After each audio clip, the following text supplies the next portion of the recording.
Okay, if you guys have not been watching World Cup 3, you definitely need to start doing it because unfortunately I'm not able to be there, but there are a lot of exciting races going on. So I hope you guys are watching. We have a few upsets already. We have some really exciting things happening. So working through the day, I'm just going to give you a couple little highlights here.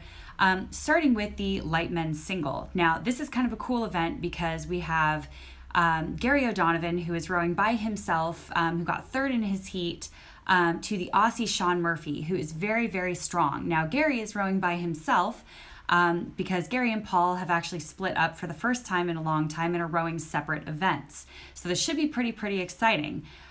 We also have Lucas Schaefer, the very strong German, who has won his heat, followed by Jake McCarthy, who is the other Irish singles rower who will be rowing against Gary. So we will kind of see what happens there. Really exciting stuff.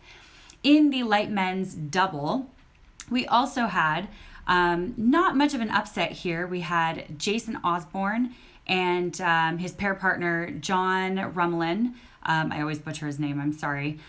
For the win. Now, they are a very strong but very young pair. So they've been rowing together for a while, but they're very exciting to watch. Jason Osborne has record after record. Really fun to watch.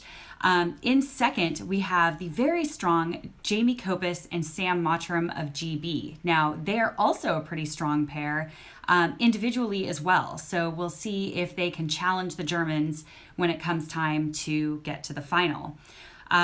Paul O'Donovan and Finton also won their heat in the light men's double. So that should be really exciting. We'll see if that combo, not Gary and Paul, but Paul and Finton McCarthy of Ireland, can pull out a win. So we'll see what happens there. Belgian favorites, as you guys I'm sure have followed for years and years, Tim and Niels, who I love dearly. Wonderful guys, very strong contenders in Belgium and in the light men's double here. Got second in their heat. Now, I'm not sure that they're going to be too worried yet because they're a very strong pair. They've been rowing together for a very long time. So it should be pretty exciting. Not long after that, New Zealand and Aussies, as well as Hong Kong, actually have a lot of very strong contenders this year. So it should be really exciting to kind of see a lot of these other countries like Romania, China, a lot of these countries that are building up their small boat programs, coming up to challenge some of these bigger names. So not far after that, we have the men's single. Now, Norwegian favorite Borsch won his heat. He's a very strong contender. And the upset here is that we had German favorite Ollie Ziedler actually get some really rough weather in his heat, and he actually did not make it straight to the final. And this is right after winning Henley in the Diamonds last week. So he was a very strong contender. He's an incredible rower. And it's kind of interesting to not see him in the final. And I know he's really disappointed about that. I know he's been posting, he doesn't think he got a fair shot, and it's really too bad for him because he's such an amazing guy and an amazing rower, and he I think really would have done well in the final. Just my personal prediction because of how he performed last weekend at Henley in the Diamonds after winning. So we'll see what happens there. In the men's pair, always a challenge. We have some really great guys coming up in the pair. Obviously, you guys know the Sinkovic brothers, very strong, but New Zealand pair, Mike Brake and Tom Murray, win their heat with a time 5 seconds faster than the Sinkovic brothers. So we're going to see if they can maybe challenge them for a final, which would be really exciting to see New Zealand maybe take home a victory. Really good guys. It'd be fun and really shake things up a little bit. So not far after that, we have the men's four. Now, the men's four has been really exciting because we have a lot of up-and-comer guys, from all over the place, starting with GB, who I actually happen to know because they row with me at Leander. Really good guys. Sholto Carnegie, who also rowed at Yale. He's won a few things at Yale, if you've heard. Matt Rossiter, Rory Gibbs, and Ollie Cook. Now, they have been doing some really great things and just sort of clicked right away. So they have actually been beating other guys, at least in GB, of the likes of Will Satch and some of these older Olympians that are trying to come back now for the next Olympics. So these young guns are really challenging the big guys, and it's been really, really exciting. So congratulations to them again for doing very well in their heat. Also, after a very, very strong performance at Henley. So not far after that, we have the Dutch, which surprisingly came 5th and 6th after a lot of reshuffling of their 8s and 4s. So the Dutch have actually been moving a lot of their guys around, trying to find those fastest combinations. So we're going to see how their 8 does too as well, because their 8 and their 4s are all being impacted by these changes. So 5th and 6th doesn't mean that they can't come through and have a great race in the reps or the grands a little bit later. But we'll see. They're very, very strong guys, very good rowers.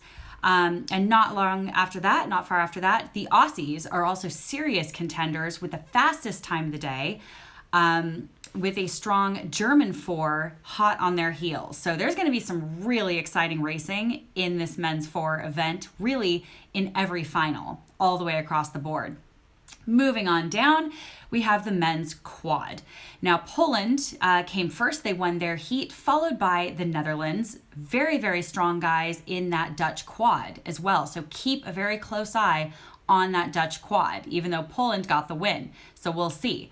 The Germans won their heat very strongly again. They also have a very strong quad who also did really, really well in Duisburg-Wedau Regatta a few months ago. They were hot to watch. So definitely keep an eye on that German quad because they are strong, followed by the Aussies and then the GB4, which you see a lot of Jack Beaumont, Angus Groom, all those guys from GB that are very seasoned rowers. So we're going to see what they can pull out in the final. Now moving on to the men's 8. This is going to be really fun. It's really exciting. Germany. Shocking, won their heat. Congratulations to Germany. They're amazing to watch. I've had the privilege of racing the Deutschland-Doktor 3 times, and I almost want to watch them race rather than pay attention to my own race because they're amazing to watch. The Aussies were not far behind them. It's going to be very, very exciting. This is going to be a tight race, followed by the Dutch, followed by the Russians, which is pretty cool.